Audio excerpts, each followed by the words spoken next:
Good evening, everyone, and welcome to episode 141 of Into the Outer Realms, and more importantly, it's Sinister Mysteries number 6, Prelude to MKUltra, with my esteemed colleague. Good evening, Craig. Hey, how are you tonight? Thanks for having me back. I'm good. Apparently I'm doing okay. We're on this number 6, so apparently I'm still doing my job. We're doing okay, and they're people are asking for our notes and are very interested, and the views are good. So, I think before we roll the opening tonight and come back and jump into this, there you go. There's the notes, and I have 8 pages of stuff as well. This is a disclaimer. I don't think anybody watches this show with kids in the room. I don't think we even have a lot of kids, older teenagers or whatever, watching this show. Tonight's information, Craig and I are, you know how we roll. We're not out for clicks or to shock anybody, but we are putting the pieces together. About a year ago or sometime during this year, I did a show on eugenics. Eugenics and that information comes into play here. And as you know, Craig and I think it was number 1 was MKUltra. Yep. So this is the prelude. This is what led in the East and the West, in Europe and Asia, to the MKUltra programs. And so you have the eugenics element, you have that, and then of course you have the Nazi occult. I'm not going to be talking too much about occult practice tonight. Only a link that I found between Japan and Germany. This is nasty, corrupt, sociopathic, pathological science for nefarious purposes. But yes. Craig, as you were saying to me in the green room before we went live, coming from 2 different ideologies. Mm-hmm. Yeah, it's a great place to bring it up too.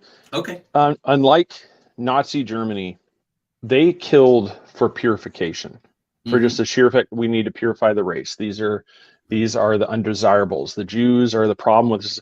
They're killing these people. Anybody that was kind of the infirmed. Anybody that was a hamper. The Japanese did it out of what they considered a necessity for the empire. Mm. They did research on people it was regardless of who it was. They didn't care what it was, simply to further the goal of the empire. So they were just killing to kill. Yeah. Germany killed for, like I said, it sounds terrible saying it. Germany was killing for a purpose, and it was almost like a religious, fanatical purpose. The Nipponese army was killing people just to make sure that they knew how to survive even longer. So this was like this is more like a medical purpose than the purification side. So it gets darker. Yeah, it does. So if I laugh, trust me, I'm not laughing at the problems. That's how I process, basically trauma. So, jokes. So like I said, just let everybody know. That's why. Right. So live tonight, on replay, on radio in 3 weeks on Wednesday night at 10 p.m. EST. Stick with us, because this is the bridge between the eugenics, the Nazi occult, and the MKUltra. Well, those 2 things. And the MKUltra work. So this is important, as disturbing as it is. So welcome.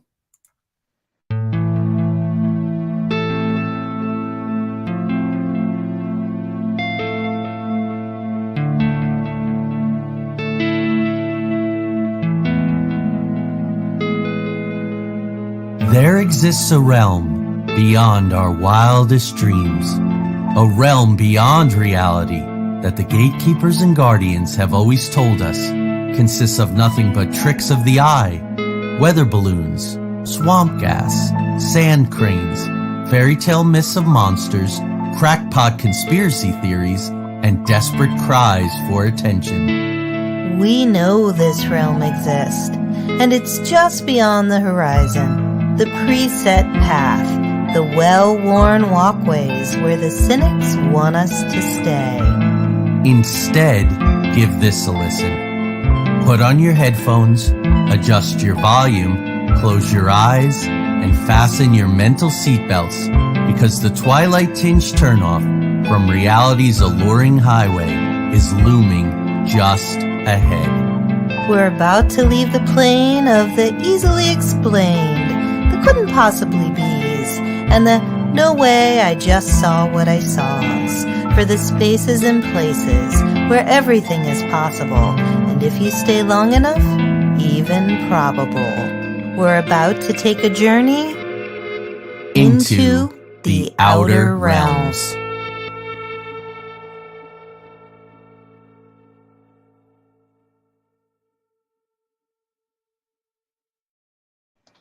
Okay, so with Craig's permission, before we came on, I want to open up with 2 quotes tonight that I think will set the stage. The first quote is this: "It is the burden of a great man that he must step over corpses in order to create new life. The space must be free of weeds or nothing can grow on it." This was by Reichsfuhrer and head of the SS, the Annenurbe and all the rest, Heinrich Himmler. Probably no surprise. But listen to this quote: "The hand of the military must not be tied by any silly prejudices in the minds of the general public. War is the end of all law. In the last analysis, any device is justifiable which enables us to protect ourselves from defeat." This quote is by G.S. Esterbrooks. It was in his book Hypnotism, and he was a mind control doctor employed by the CIA and the FBI here in the good old USA. So there you go. That sets the tone. Heinrich Himmler and a consultant for the FBI and CIA basically saying the same thing, which is really a Superman theory, isn't it, Craig? It's an Übermensch theory that somehow certain people, certain countries, certain sectors are above the law. So do you have anything you want to say about the links between Germany and Japan, other than being, Axis allies, but as far as this work? I really, through my research, there really wasn't, the hard part is Unit 731, this information is still kept secret. This has not been what we know is from people that were captured or on their deathbed, confessions. That's the little stuff that we know. So there's still a lot of the numbers they're estimated, but so there's no really concrete thing like, hey, Japanese shared this with the Germans, this saying, but you can see there definitely was similarities between the research. But they, like I said, they definitely, Mingala, you'll get into that. He definitely went from the approach of, it didn't really matter because they were going to die anyway. Right. It just, like I said, this was their destiny. And the Japanese were doing the research because they could. Yeah. I mean, it really isn't, it really isn't something that's, easy. I mean, we could really, do you want me to jump right into the units? Well, there's one more thing I want to do, and then I'm going to turn the stage over to you. And folks, I want to let you know that I don't really know anything about Unit 731, so I am going to be an enwrapped audience member with you for the first half or so of the show as Craig takes us through this. But I did want to mention, I found this in my research. It's not in the Reich of the Black Sun. It's in a book called The Spear of Destiny by Trevor Ravenscoff. But in 1933 in Munich, there is a meeting. Japan is calling this, at this point, Japan and Germany are calling it cultural cooperation. Two very, very different cultures, but cultural cooperation. The Japanese foreign minister, a man named Matsuko, meets with a Nazi called Karl Hofshofer. Now, he's very high up in the Tool Society. So again, you can watch our Nazi occult and episode, but he's also a master magician. Well, Matsuko goes back to Japan talking about this once in every 1,000 years opportunity. Well, if you know the Reich lasts for 1,000 years. So he goes back after this conference in 1933, already spreading the ideology, the idea of this greater empire that's going to last for 1,000 years. Haushofer had history in Japan. He cultivated his occult abilities through something called the Green Dragon Society, and they would control life forces in the human body. He was one of only 3 Europeans ever admitted to this Green Dragon Society. I thought that was very interesting, and that's a link. Now I'm going to turn it over to you, sir. All right, so they started off, they started off with a really nonchalant, name that they went with. This was originally built, this facility was originally built starting in 1934 under the direction of General Surgeon Shiro Ishii. He was part of the Kwantung Army, and what they did is in 1934 they commissioned this facility this was located in I'm going to try Chinese here, so don't bear with Pingfang, Harbin, Heilongjiang, Manchukuo, which is Manchuria. This facility was right at about 4 square miles. This 150 buildings. They leveled 8 villages to build this. It had an airport, had a rail system. They pretty much they went through this. There was over 1,000 doctors of all different disciplines, dentists, you go eye doctors, you go through this. They had everything here. This was like I said, when it went online, it went in 1936. They actually referred to the people that were brought into this facility as logs, as a way of just kind of desensitizing some of the people that were there. They jokingly called it a sawmill. I'm going to interject just real quick with an analog. Mm-hmm. The Germans had the term Untermensch, subhumans. Yeah. And that was one of the things too. They were also referred to as Formosan monkeys, and Manchurian monkeys. Yeah, is what they had. The Japanese referred to these people as. It's really hard. I mean, we'll get into, so roughly in this area, there's about 10. The numbers all vary. There's about 10 to 20,000 Japanese personnel that were in this thing. This was the main area for the Nipponese army, which was the Kwantung army. So they had at the height, this was right around 1941. They had close to 763,000 troops in this area. So they were still at war with China, Russia. So they were fighting on this thing. So we best guess that we know is that approximately 400,000 plus died from biological warfare experiments, and at least 3,000 that they know at least 3,000 died from these facility experiments. There's some that say 650 a year. Some have said 3. Other ones I saw said 10,000 per year that were killed each year in this facility. And what they did is, there's no known survivors of this facility. This is a one-way trip. This is kind of like Auschwitz. There's I think at the end, I believe there were people that were rescued, but at this place, there was no survivors. If you went in, you didn't come out. This was a one-way. The average lifespan of somebody taken to this facility was was no more than 2 months. Yeah, and like slave labor in the German side, it was 3 months. Yeah, and this was strictly.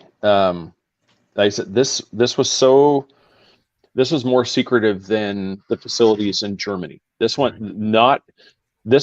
They were less than 50 miles away from a population of 3 million people. Like I said, nobody knew about this place. This was a couple of people on Facebook. They were talking, Chad was one of them. He was talking, comments about the show when we were coming up. And that's where I was trying to get this, like the difference between now and here, where we don't have anything of this scale. We might have some secretive lab somewhere where they may have people there, but there's nothing where we've got, thousands of people prison, being literally tortured in different ways. And what they did is they numbered the prisoners there from 1 to 100. And once the 100th one was dead, they started over again, 1 through 100. So that's the problem with the accounting side of Right. like how many were killed, is because we don't know how many times they cycled over through those numbers. It just kept happening over and over again. Do you think that was on purpose?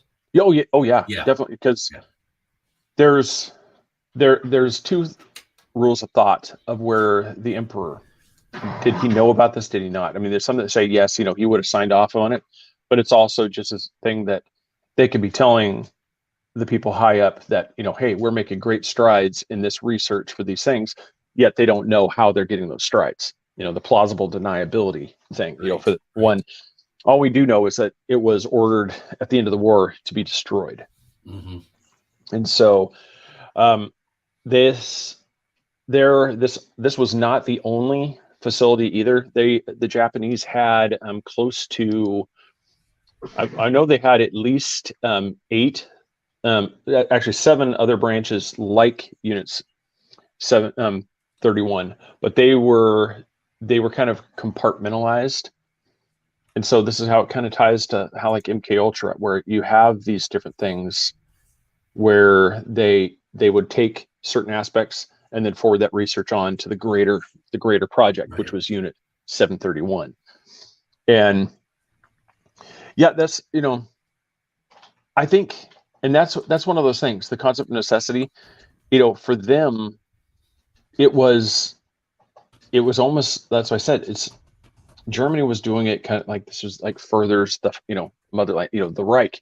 The Japanese were doing it because this is, it's almost like a destiny thing. This is how we further the empire. It's like, it was like, yeah, it was really, but you're correct. It is evil. It is just just absolutely evil. But so there was different, they started this, the name that they gave it was the Epidemic Prevention and Water Purification Department of the Kwantung Army. Interesting. Was the name, is what they get. And that was founded by it was basically their version of the SS. And it was the Kinpeitai military police. But then it was later taken over officially by the army. And so they went through here and they set this up. There was 8 divisions inside of Unit 731. You had Division 1, which is your bacteriological research. You had Division 2, which is warfare research and field experiments. You had Division 3, which is water filter production. Division 4 is bacteria mass production and storage. And one of the sites I looked at, they talked most of the time, like whenever they grow something, I believe they refer to it as grams in unit measurement. Here at Unit 734, they weighed stuff in kilograms. That's how much of this stuff that they were generating through their growth. They had Division 5, which was the educational division. So and then 6 was supplies, 7 was general affairs, and then 8 was clinical diagnosis. So you basically 5 through 8 is your office personnel. This is where they're just doing, there really isn't anything. You don't, from 1 to 4 is where the real abhorrent stuff was occurring. We can, there's not really a pretty way to start. Well, do you want to start with the bubonic plague aspect? Yeah, Okay. I mean, you're in charge. Okay, Yeah. We'll start kind of there. Somewhere during the research, they discovered an amazing carrier for the bubonic plague was fleas. And so what they would start doing is on the surrounding towns, they would take, it was almost like a clay vessel, but they would put corn, wheat, they'd put food in here along with these bubonic plagued fleas. And they would take these and they would drop these, and think Wolverines, when the Russians, when you had that drop, they're going and grabbing the food. Well, it's all infected. And so they're dropping bubonic fleas around here. And the sole purpose of that was to get this plague going around. And then they would send in their teams of medical personnel, scientists, they would give injections that were supposed to be the treatment, but what they're actually doing is giving them the real thing. They were doing stuff, and they were doing this as a mass test to see what the effects are. And that's where some of the ones, like even the dark thing, our current world pandemic that we're going through, they actually used some of the metadata that Unit 731 came up with on Wow. total population, like the effect of things as it spread. So the research, that they've added to, I mean, I said nothing official has ever been released, but the stuff that they've got is really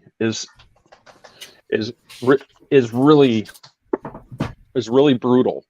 And it's, and that's one of the things that they show, like in current things, they've really got, it's like trying to figure out how to say this without getting too graphic. They really, because I don't want to get us banned, start talking about the thing, but you could see how the hidden hand, knows, and how they do the research. So, but here's where it really starts taking dark turns. They, if that's not dark enough, they do multiple trials, because the goal of the Japanese originally was, because you had the Geneva Convention in 1925, you're not allowed to use chemical warfare, you're not allowed to use these things. But what they did is, it looks like the Japanese basically said, if this stuff is banned, this has got to be some sweet stuff. We need to figure this out. And they started doing chemical and biological research like crazy, the stuff that's been banned. And, if anybody thinks that, wants to think every country has them. I mean, the United States had a stockpile. Russia has a stockpile. I mean, everybody has a stockpile of this stuff, because they don't want to be the one held without, be the last one without a chair when the music stops. So they did this, and Joey, jump in anytime. Like I said, this isn't. No, this is your portion of the show. Yeah. So what they did is they took this research, and then they started expanding it to using different plagues, anthrax, cholera. They started just infecting people to infect them, and then they branched off to STD research, to where they would intentionally give people STDs, and then they would force them to have sex, so that way you would have, the females would get pregnant, and then they could do the research to see what the effects of these STDs on the females and the fetuses would be. And this was all under the guise of, well, if we do this, then what we can do is, then now we know how to better treat this for our people. And so they continued this. Other experiments, and you can look up online, you can find some diagrams. They would line in a circle. They would strap the prisoners to a board in different positions. And then in the center, they would drop bombs, or they'd throw grenades, or they would do some sort of explosions. So it would cause traumatic injuries. And then they'd go in and see what they could do to deal with, severed limbs, stuff was, stop the bleeding. They didn't care if they lived or died. And they, they didn't live, obviously. So it was never about saving the person. It was about seeing, how we could take care of this, cut this off. And now if we sewed this up, okay, stop the bleeding. Okay, great. Now, they take it, they grab the next one. They did bayonet, they tested bayonets, they had prisoners strung up, stab them with bayonets. They would shoot them with weapons to see what the effects of, different ranges. They would go through over and over again. There was gang rapes of female prisoners to, and they did everything from, this was from everything from psychological testing, hence words above our head, their psychological testing, to what they do. And then one of the ones that even to me, these next two, these are the ones. Does anybody in the chat room, does anybody know what the term vivisection is? Oh, I do, because of Dr. Moreau. Yeah. And this is one of those things, a vivisection. This is something that most people just in general would just find abhorrent. They would take prisoners and cut them open live without anesthesia for the sheer fact of seeing what happened. That was it. They just want to see what happened. So they're cutting off arms, they're cutting out kidneys. They're cutting out stuff because they want to see what happens. And then they're seeing, and then they did an interview. The name, I apologize, I didn't write down his name, but they interviewed this guy. I think when at the time of the interview, I believe the guy was 77. He was just an older gentleman, family, he was like the grandfatherly type. And yeah, Charlie, they said, and that's why I said in that post, it's like, this stuff is still going on. But it's nothing of this scale because it would be noticed. Right. You would notice hundreds of thousands of people being, marched in and out of a camp. So right. It's obviously it's going to be a lot smaller scale. But what they would do, or you engineer a way to do public testing.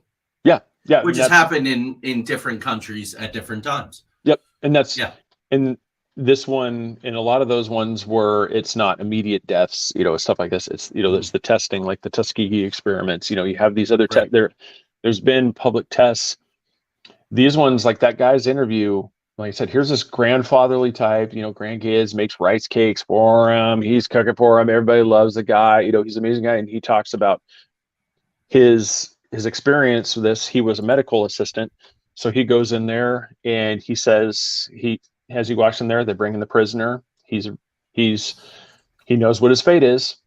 And so he walks in, they strap him to the table, and he proceeds to grab the scalpel and starts cutting.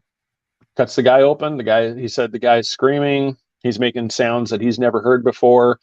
And then he stops. He's dead. And he looks at the interview, and then he just talks, and he's like, it's like, this was my first day. And then this is where, with the Nazis, and then where the Japanese, you can see where the desensitization, I think I got it. There you go. Occurs. Is he says, well, most likely he was a spy anyway, so it doesn't matter. And the kids that they did research on, they're most likely, children of spies, so it doesn't matter. This is, in their mind, this is justified. They're doing.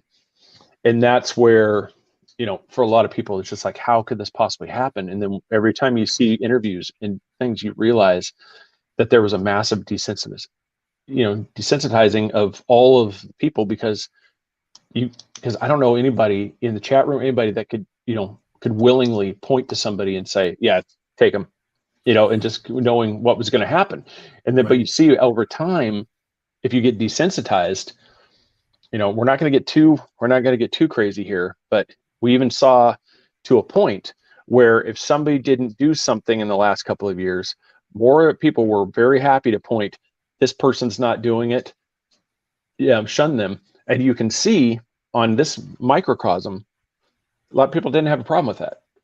So you can see how Nazi Germany, Imperial Japan, you can see now how you could easily have a population say, here's a Jew, there's a Jew.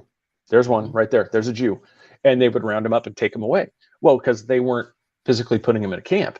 They were just doing their civic duty of pointing out the threat and that's how these people look at it. So you have these Japanese scientists, they're not looking at this stuff as abhorrent.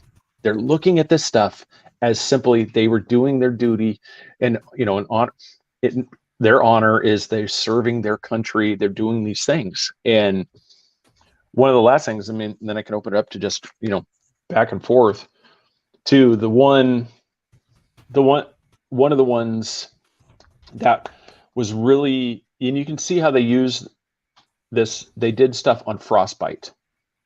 Mm-hmm.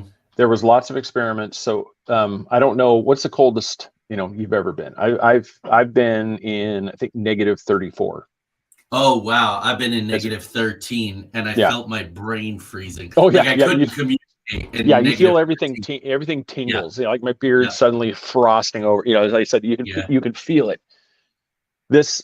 So they had these temperatures. What they would do is they would take these prisoners, they would soak them, and then throw them out in the cold. And then their limbs, legs, arms would start to freeze. And so then they'll take them back inside. Arms are completely frozen, legs are completely frozen, hands, whatever. Then they would do different, putting boiling water on them. warming them up slowly, letting them just naturally sit there and this thing thawing out. They would do these experiments. One of the most, the current facility is still exists there in China as a museum. So if anybody's over there, you can go. This is like the Holocaust memorial. There is a memorial to what happened here, and they do have one of the exhibits. They show this. There was one Chinese woman.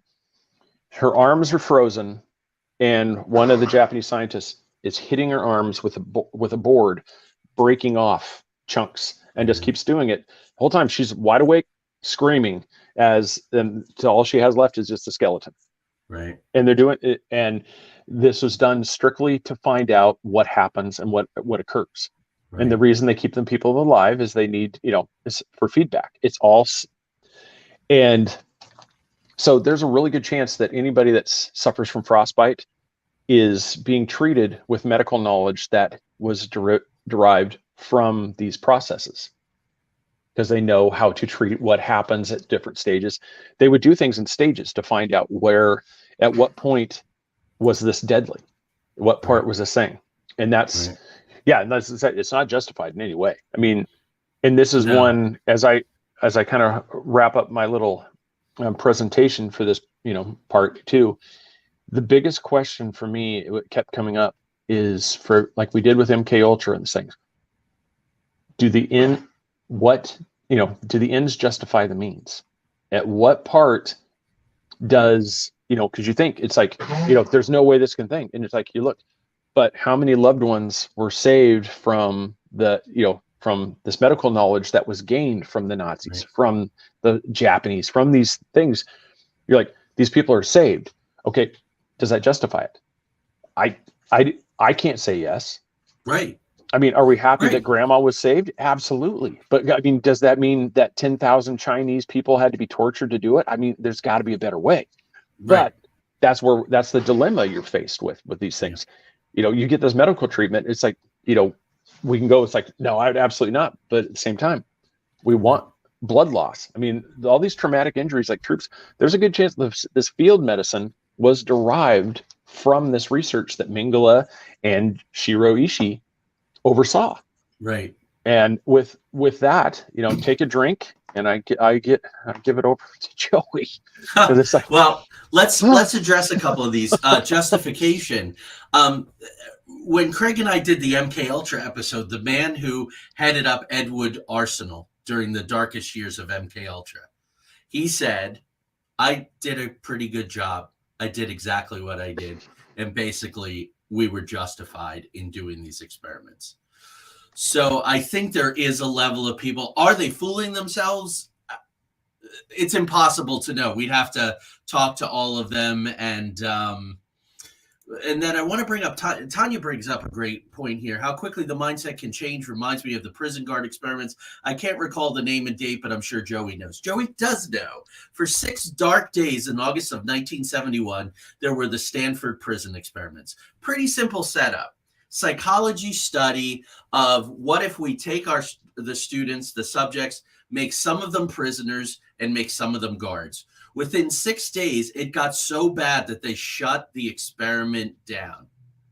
And these are graduate students at Stanford, California, in a safe setting. There's no ideology here. There's no nothing. It's just, if you put me in a room with another person and you say you have power over this person, you can do whatever you want to this person, and there will be no ramifications.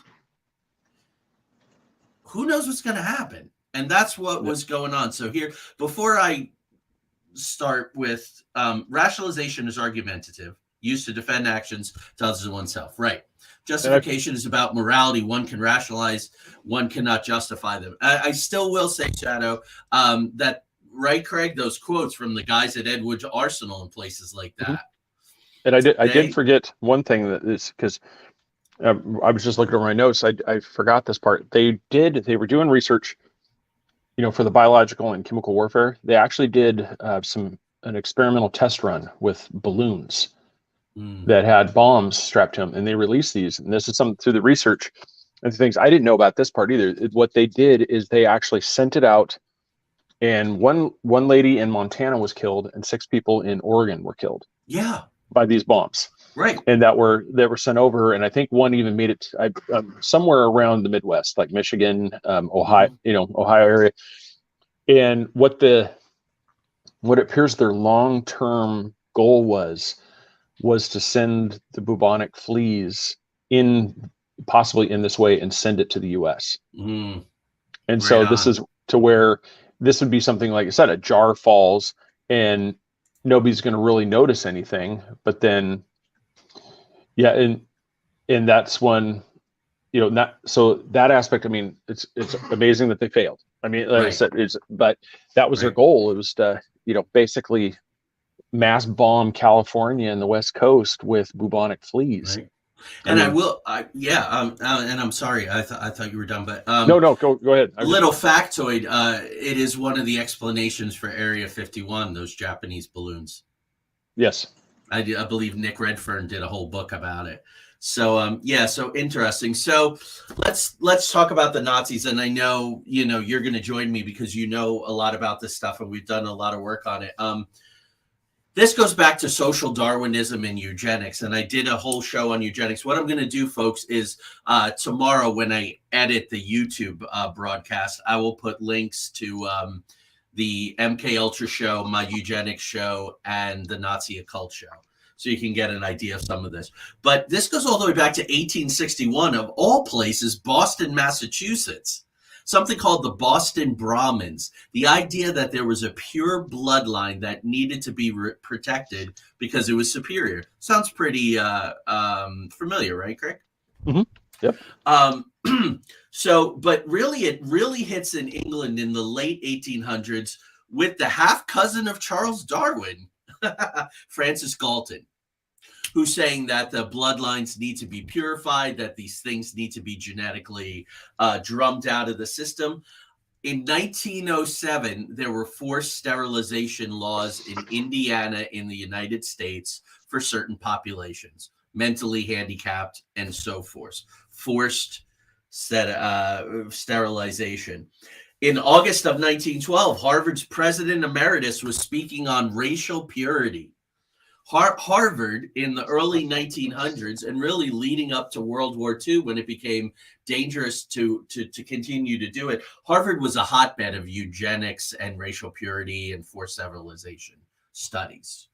Francis Crick, right? Crick and Watson, DNA, Nobel Prize. Francis Crick, after World War II, said the Nazis gave eugenics a bad name and it needed to be rebranded. Not abandoned. All these people were killed. There were mass slaughters going on in Russia. There were ethnic cleansings.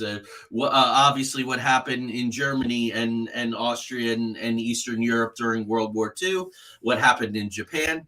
And we need to rebrand this thing, guys. So, that's where does justification play in that?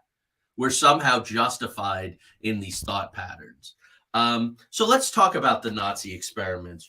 On the banner, I did a little bit of a tease, or Craig did. He does the banners for Sinister Mysteries. And thank you, sir. Public thank you.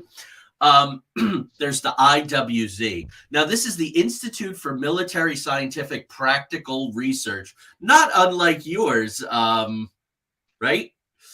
Craig, with that long name with water purification and all this. Yeah, the Epidemic Prevention and Water Purification Department. Yeah, of the they're purifying Army. Something there. Yeah, it sounds innocuous. It sounds like a really great, great project. Right, and this is under the Anna Nerba and Wolfram Sievers, who we talked about a lot in the Nazi occult program, so that's why I'm going to post that.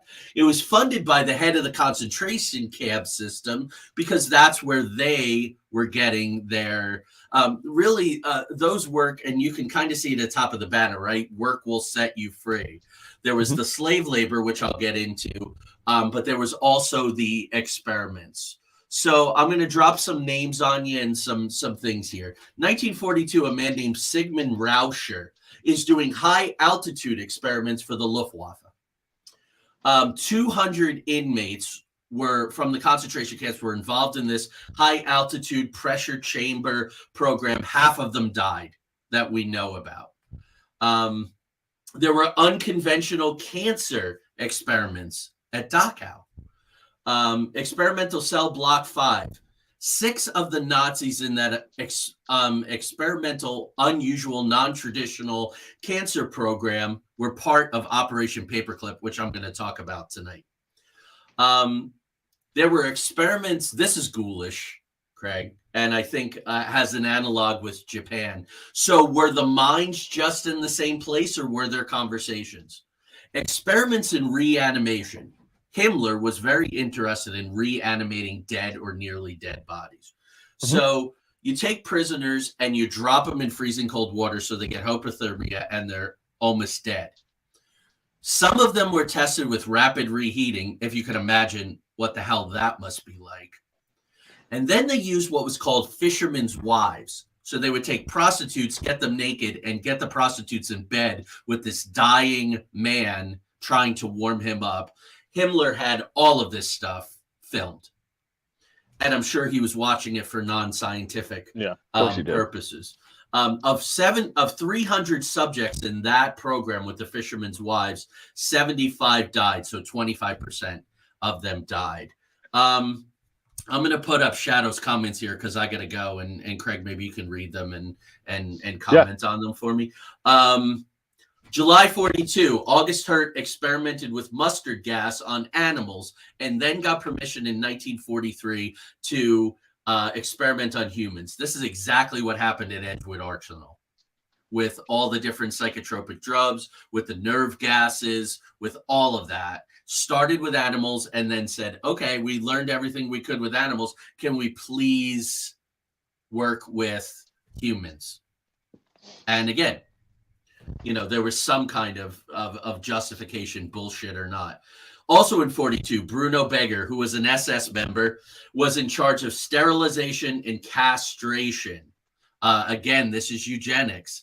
And I was just reading in Trevor Ravenscoff's Spear of Destiny a couple of hours ago about forced sterilization. And you know what the problem was for the Nazis? It wasn't should we be sterilizing tens of thousands of Jews. It was how fast can we do it because we're losing the war and they don't want them to, we don't want them to reproduce and come back on us. Okay. So Berger goes on. First, he starts with Tibetan skulls, right? So there's that whole thing with the calipers and the stuff in Tibet. But then they want to look at Jewish skulls. So he and Hurd, who was experimenting with mustard gas on humans, go to SS officers and they say, here are the measurements that we're most interested in. There's a protocol for removing the head so that it can be studied, preserved, and so on. They don't know how many Jews were killed in this way, but Berger in June of 43 selected 115 prisoners personally. He went to Auschwitz, this scientist, this doctor, and picked out 115 people personally. He could have left it to the SS officers to do it. So that says something. And they were killed in a gas chamber of a special design to keep the specimens, quote unquote, their word, preserved in a certain way. Himmler, right, okay, he filmed all of it. A man named Dr. Edward Wirth was the chief physician at Auschwitz. Now, he joins the SS in 1939. So it's not like you have a doctor corps. You have the inner commando, head of the line, the very special guys, and these doctors are SS officers, right? Studying typhus by intentionally spreading it. There's an overlap with what you were talking about, Craig. Also remove the reproductive organs of live women. And what stunned me is in the research I was reading, they let me know that there was a high death rate. You think? You think there's a high death rate when you remove the sexual organs of live people? Okay. Japanese did the same thing. Yeah. Dr. Karl Klauberg, mass sterilization at Auschwitz, using drugs, acid, and radiation. It does, again, beg the question, Craig, and I'm going to put up Shadow's other comment here, and I'll read them after the show. There's so much overlap in what the hell was going on. There had to be communication. There had to be note comparing. There had to be data being shared, don't you think? Or is it just a coincidence that they're experimenting in the same ways with some of the same methods? I think in that one, I think you could definitely see the correlation between a few of the things, because the Japanese did the same thing. They did gas experiments. They even did pressure chamber, where they would just put people in the chamber and crank up the pressure, see what happens. Yeah. And so I think, like where you're saying, where you hand select them, I was wondering, because I didn't do I didn't do that part of the research, and I'm wondering what if they really got into specifics. Was there something on the genetic side? Was there something about those ones that he hand selected? And that's where, because let's be honest, the Germans were looking for super soldiers. That was their goal, was, like you said, how to warm them back up. Yeah. And so what happens to the soldiers on battlefield? They get cold, they start getting hypothermia, they start freezing. Well, we got to figure out how to get them back so that our soldiers don't die. Right. And that's where that was the overlap between the two. That was their goal. It's how to keep our people alive and further the cause. Right. And Shadow, I would say that's exactly right. Rebranding, false labeling, hearts and minds, patriotism. What was the other one? National security. Certainly imminent threat, right? Clear and present danger. There's a whole lexicon. There's a whole lexicon for doing this. And Charles, always wise, says many of the Japanese studied in Germany. So there you go. And we know that some of the Germans were over in, so there you go. So Mengele, the Angel des Todes, the angel of death, experimented on more than 1,000 sets of twins. No possible justification here. No possible claim to necessity here. He tried to change their eye color with dyes, and he falsely conjoined them. This is just sickness, is what this is, right? Yeah. And this is one of the guys, I think, who got through the rat lines, right? This is one of the Odessa guys, right? If I'm remembering, he lived out in Argentina, and they thought they knew who he was. I can double check. I'll double check. All right, sure, please but do think, that. Yeah, I don't know if they correct. ultimately caught him or not, or they just thought I think he went by the name of Dr. Green, maybe. Here's the worst one. I'm going to get it out of the way, but this was told to me by a colleague of mine, probably 20 years ago, and it stayed with me. They would take mothers and they would put them in a room with their infant children. They would hook the children up to some battery or some electrical charge. So the children would relentlessly scream, and then they very systematically waited to see how long it would take for the mother to kill their child. This is indefensible. That can't be justified in a million years. And then, we talk about the men all the time. There's one woman I want to talk about, Ilse Kohler-Koch. She was a member of the Women's Auxiliary. There were not female members of the SS, but there were women's auxiliaries. Her husband was a concentration camp commander, and in 1936, he was assigned to Buchenwald. By the end of their time there, they called her Die Hexen von Buchenwald, the Witch of Buchenwald. This woman, for fun, horribly tortured women to the point where even SS officers were going to her and going, "Hey, Ilse, this is a bit much, okay? Knock it off." This is like when a guy in a hair metal band gets fired for drugs, right? You go, what the hell was this guy doing? Not to make fun of this, but I'm saying even the SS officers were appalled by this woman. What she did was she had a large collection of household items, such as lampshades, that were made of tattooed skin of concentration camp prisoners. And her prized possession was a purse with a very pleasant tropical scene on it. So this is important to talk about in the discussion here that we're having with Shadow. She was Ed Helm before he even existed. Yeah, he even came about. I mean, exactly, right. Manhunter, right? Yep. Put on the lotion. There's no justification here. There's no rationale. This is not war. This is an excuse to be sociopathic and pathological under the guise of, hey, we're at war and these are our enemies. I got your answer for you too. If you good. Did. Okay. Yeah, he died in 1976. Yeah. But he escaped. He actually, while he was on the run, he actually went back to the Soviet occupied area to try to get his records back. Oh, okay. From Auschwitz. Wow. Where he escaped in 1949, where he went to Buenos Aires, Argentina, and then Yeah. he ended up going to Brazil, that's where he died. He died in 1976 after suffering a stroke while he was swimming and drowned. Wow. So, There but you yeah, go. he basically escaped justice. Right. You Right. know, As so many did. You want to talk about escaping justice and not oh having to live under a pseudonym? Let's talk about Operation Paperclip. yep. So Oh, people who are interested in what I just talked about, you could read Reich of the Black Sun by Joseph Farrell. You can read Hitler's Monsters by Eric Kurlander. And you can read Hitler's Master of the Dark Arts by Bill Yen. I read these sometimes so you don't have to, but you might want to. This book is what I really owe this next section to. Annie Jacobson, I talk about her all the time. Operation Paperclip, the secret intelligence program that brought Nazi scientists to America. She's also done a book on the CIA remote viewing program called Phenomenon, and she also did a book about DARPA called The Pentagon's Brain. Former, I believe, Washington Post reporter, putting out really good work. So this was originally called Operation Overcast. It initially kicked in July 6, 1945. So this happened pretty quickly. The Cold War was the excuse. The Cold War is the justification. Well, some of these Germans are going to Russia with all this technology. We got to keep up with Russia, our supposed ally, who's now quickly becoming our enemy.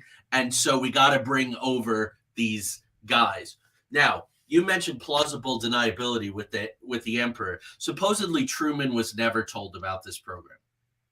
You have between 1,500 to 2,500 professed Nazis running around the halls of power, and Truman is unaware. I will go so far as to say, and there's a link here, so I'm going to wait. Hold on. The name was changed to Paperclip because as they're trying to bring these Nazis over, the State Department is going, hold on a second. Are you nuts?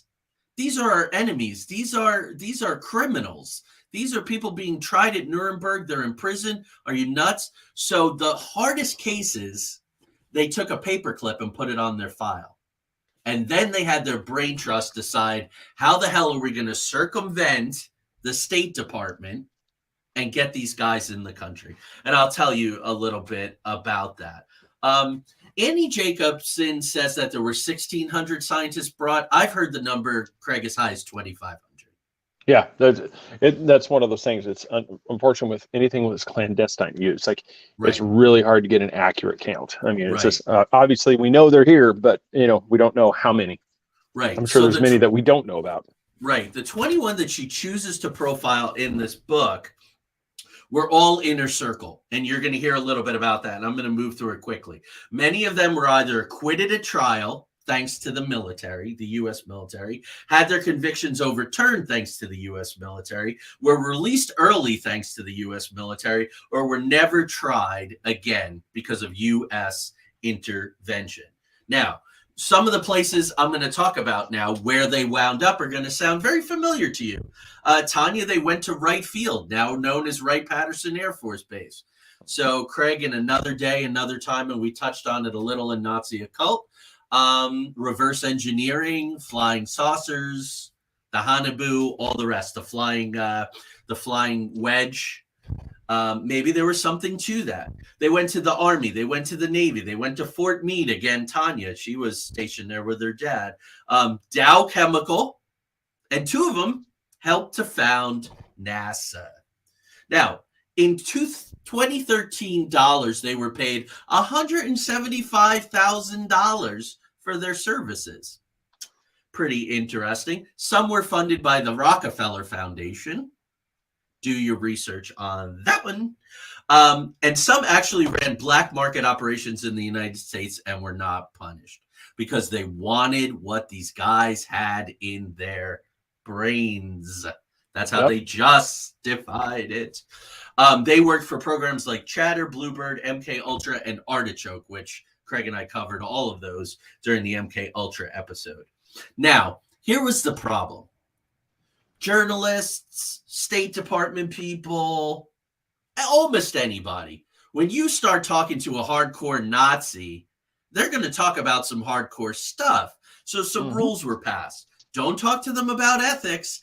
Don't talk to them about ideology. And please do not talk to them about war crimes. They're here to do scientific work. Although, and this is a direct quote from Annie, some of the data the Nazi doctors were using in their research in America was obtained in experiments in which test subjects were murdered. Yeah. So you had to kill a few people to help us stay in the forefront? Yeah. Okay. Right. Okay. Just don't talk about it. Yeah. Don't talk about it. Don't talk about it. 5 doctors guilty of killing subjects were employed by the Army Air Force's Aero Medical Center. And that fact was kept classified until 2012, until through Freedom of Information and her reputation, Annie Jacobson was able to break that story. Here's a little, you know how much I dislike certain people. Sidney Gottlieb over at the CIA, Werner von Braun, I particularly loathe. He and a guy named Walter Dornberger, who was a real thorn in the side of the U.S. and finally was kicked out of the country in the early 50s. They were arrogant. They were unapologetic, liked to take photos with U.S. GIs. Hey, we're SS officers. Come take a picture with us. And both of them demanded to speak with Ike. Ike being, of course, the Supreme Allied Commander, I believe, Eisenhower. Eisenhower was the one, and that's why I said Truman didn't know about this, but Eisenhower did, because he was meeting with these guys before they went to the United States. And I believe, Craig, and I've said this before, that when he and Kennedy were both talking about the military-industrial complex in the 50s and then in the 60s, they were talking about the infiltration of corporations, government, and the military by Third Reichers. Well, I would agree with that, because that was one of the things I was saving it for a little later on too, about what the you know, and I don't have to do it right now. I'll get it here about what happened with the Japanese after the war. Oh, please go ahead. Please give me a break. it was the same, because you just tied into it exactly. You can see the military's influence, because same thing. It's the Cold War thing. We can't let the enemy get it. So who's the enemy now? Nazi Germany and Japan have just been defeated. Who's the enemy? Russia. Right. Can't let the Soviets get this thing.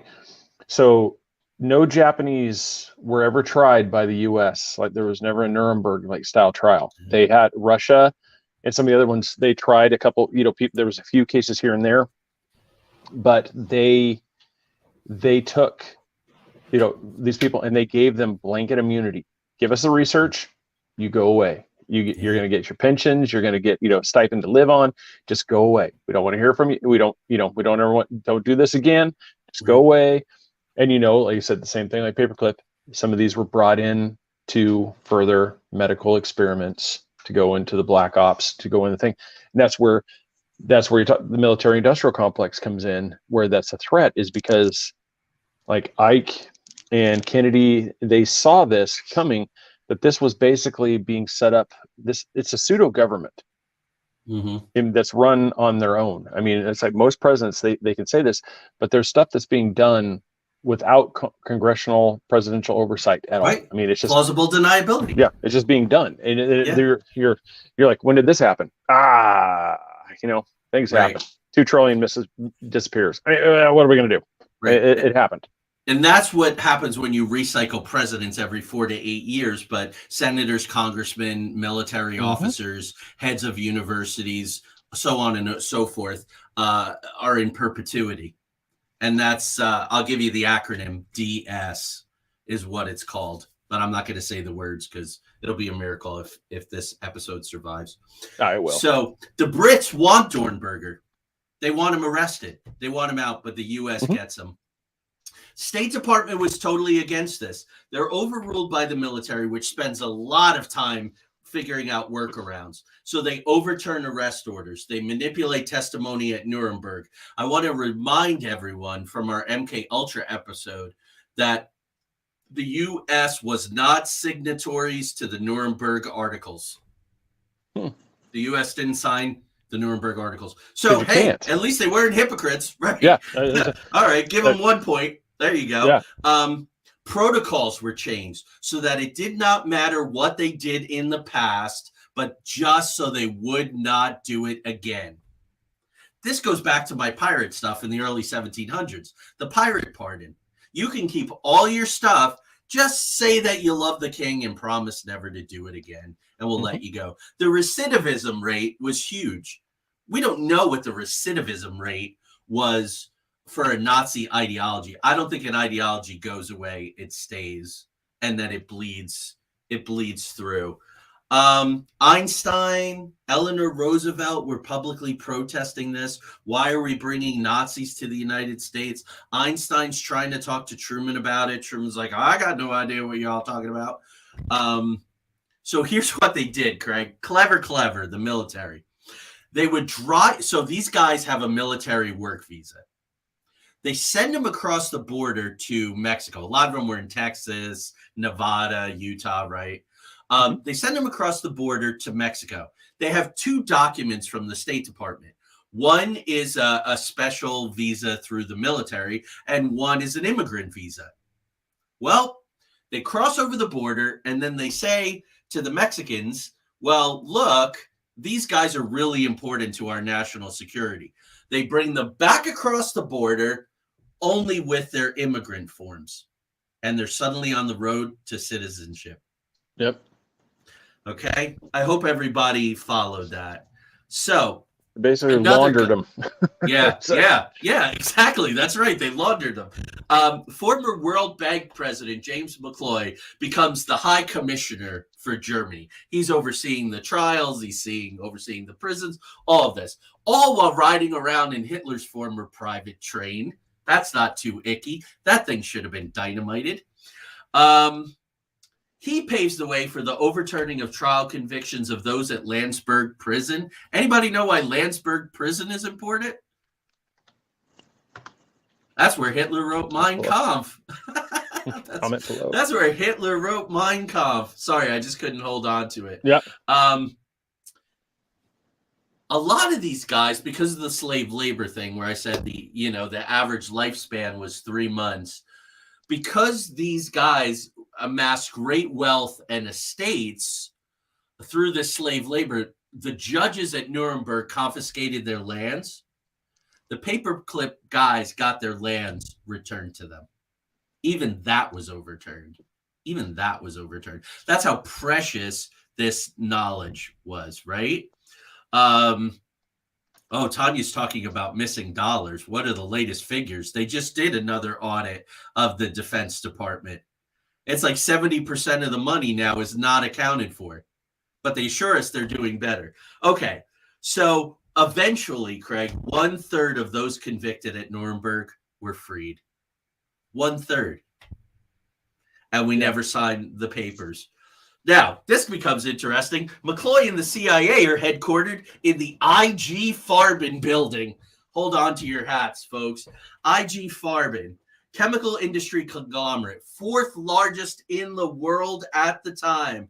They built the chemical plants at Auschwitz. They developed Tabun, which is based on the word taboo. Like, nobody should use this. Right in The Rock, right? Nicolas Cage goes, this is VX gas. It's something we wish we could uninvent. Well, they also were working on stuff like that. Farben takes this stuff that a drop on your skin will kill you in under a minute, and they put it in aerial bombs. They're also the patent holders of Zyklon B, the gas used in the chambers.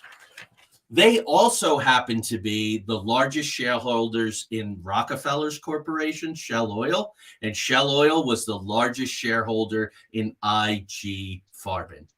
This stuff is out there. Go find it. Go find it yourself, folks. Yeah, but you just have to look. Right. Yeah. I was talking about Tabun. The commander at Edgewood Arsenal took over the Tabun program. Craig, this was the one. When they found the Tabun manufacturing facility at Auschwitz, they said, we need this stuff. The U.S. military said, we need this stuff. We need these guys. That's what sparked it. Was this thing that one drop could kill you in under a minute. They, in spring of 1947, they turned to human experiments. And then they go to Utah, the Dugway Proving Grounds, which we kind of covered in our MKUltra show. I'll drop some names for you guys.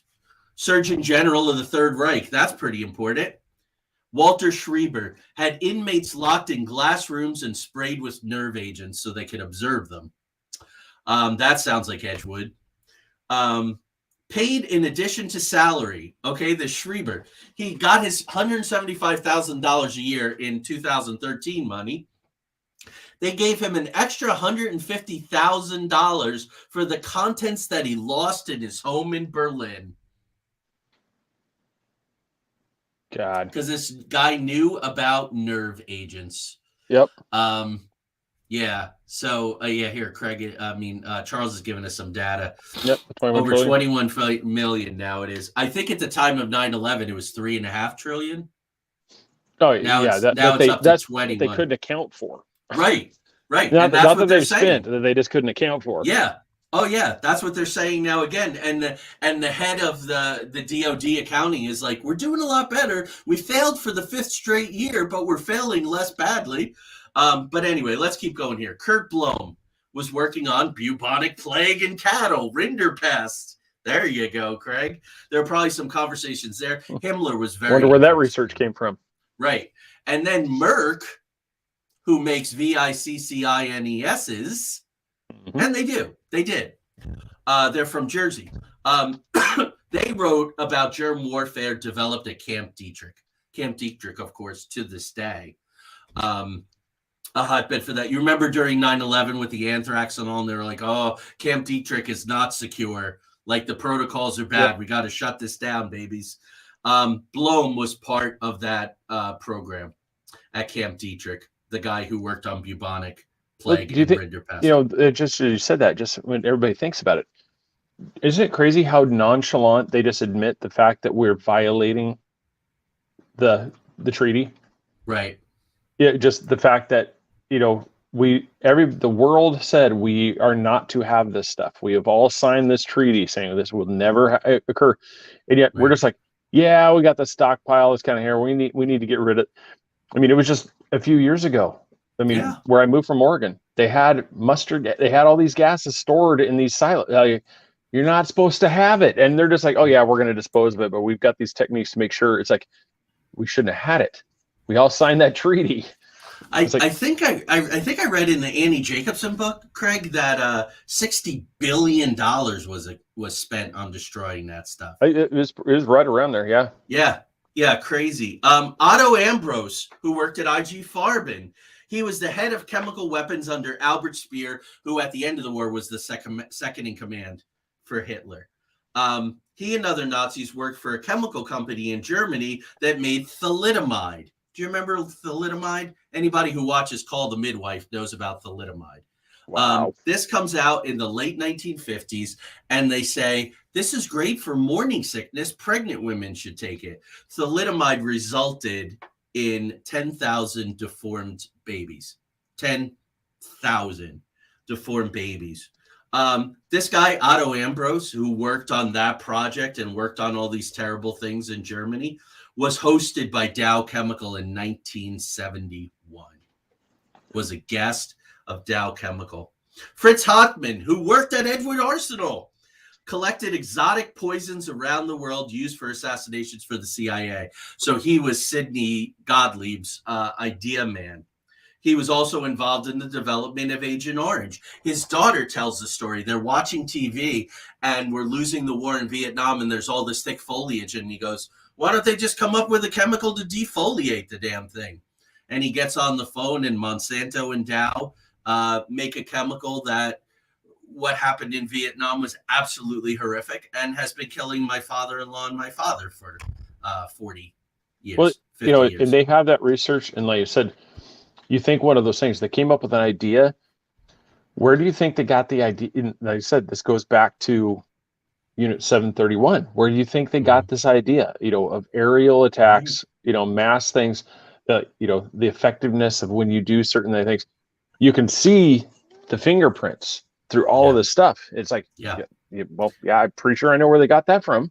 Yeah, I mean, really, it's gotten to the point where you and I can pretty much lay out the facts, tell people where to find this stuff because it's Yep. out there. You just have to do the work, and you have to be willing to want to know it because it changes the perception of a lot of things. Fritz Hoffman, oh, I talked about him. Eric Traub, specialist in weaponizing cattle diseases. There you go again. Worked for the Army Chemical Corps at Camp Detrick and at the Naval Medical Research Institute in Bethesda on virology. He had worked for the Rockefeller Institute from 1932 to 38. So, I'll go work for Rockefeller. I'll go work for Nazi Germany, and then I'll go work for the Navy and the Army in America. Pretty good career if you can get it together. That's quite a CV. Get this guy. Kurt DeBoos was a rocket engineer. So he's right there with Werner von Braun. During his time in the Reich, he turned over a colleague to the Gestapo for anti-Hitler remarks. You think he was an ideologue? You think he was a true believer? I do. If there's any doubt, Craig, he wore his Nazi uniform to work in the United States. That's crazy. Take your SS to work day, right? Yeah, I was going to say, bring your horrid past to work day. Now, is this guy texting rockets in some backyard? No. This guy becomes the director of launch operations for NASA.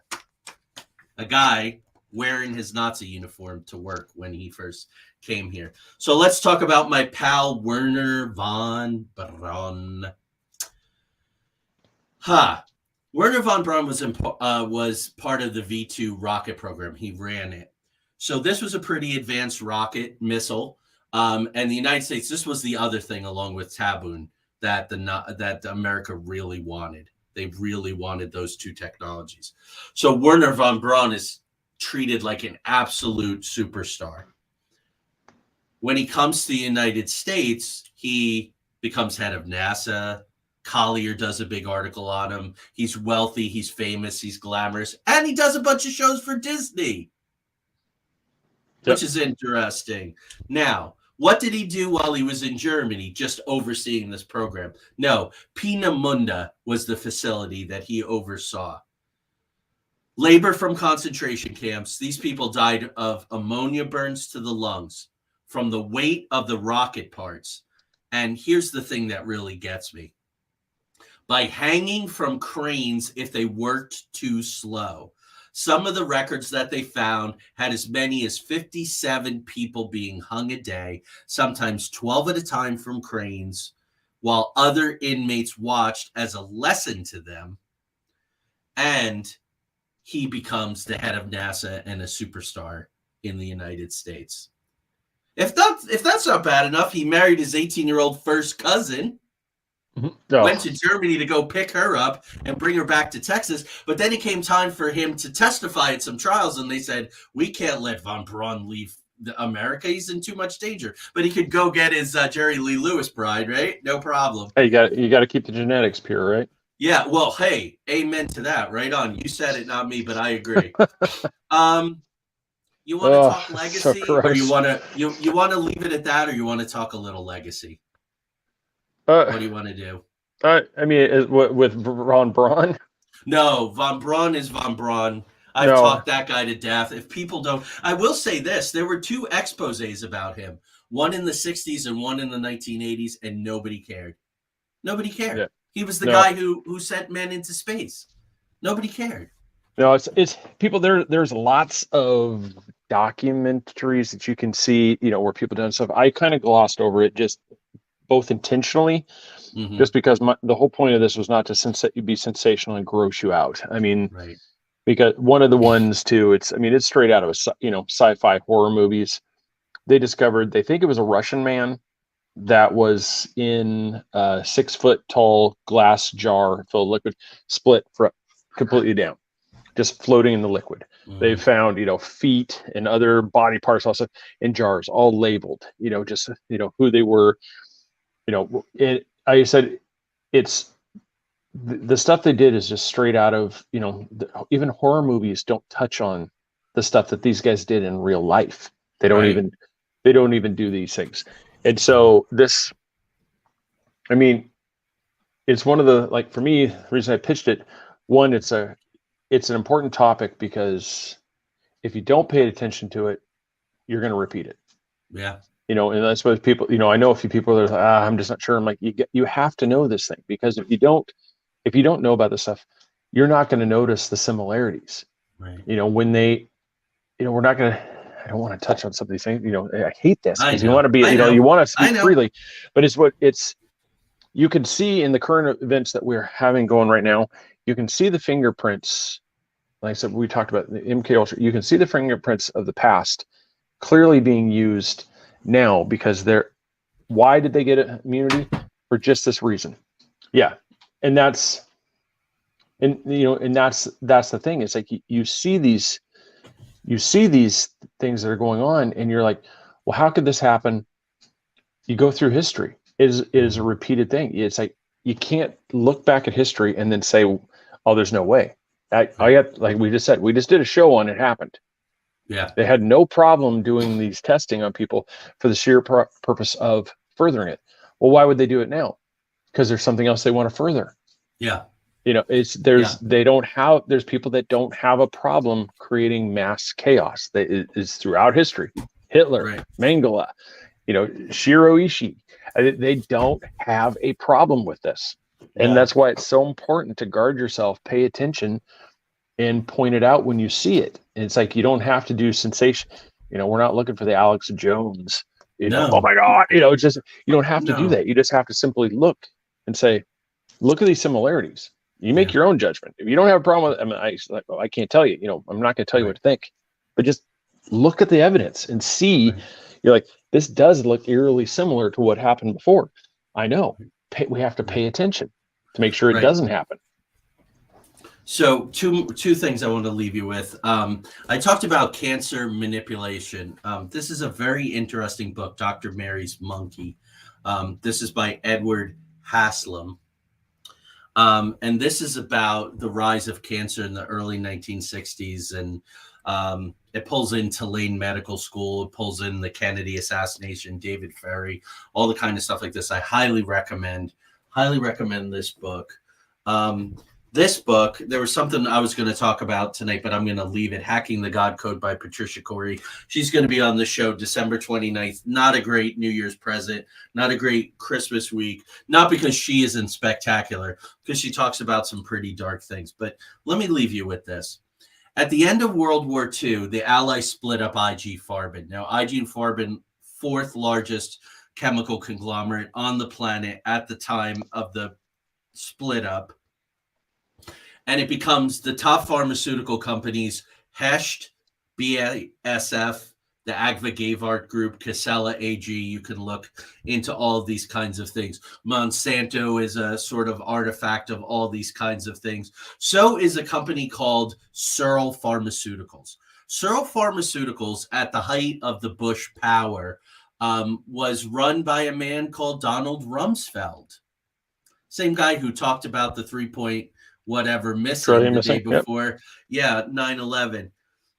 We have Rumsfeld to thank for aspartame, which came from Searle Pharmaceuticals, and he called in a lot of IOUs. So keep in mind, this huge company, half of which was owned by Rockefeller, Shell Oil,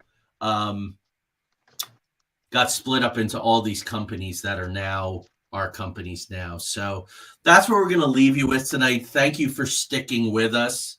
I know this was difficult stuff. Craig, you're back in early January for the Toynbee tiles. Toynbee tiles, yes. And then in February, we'll be seeing him in the co-pilot seat, in the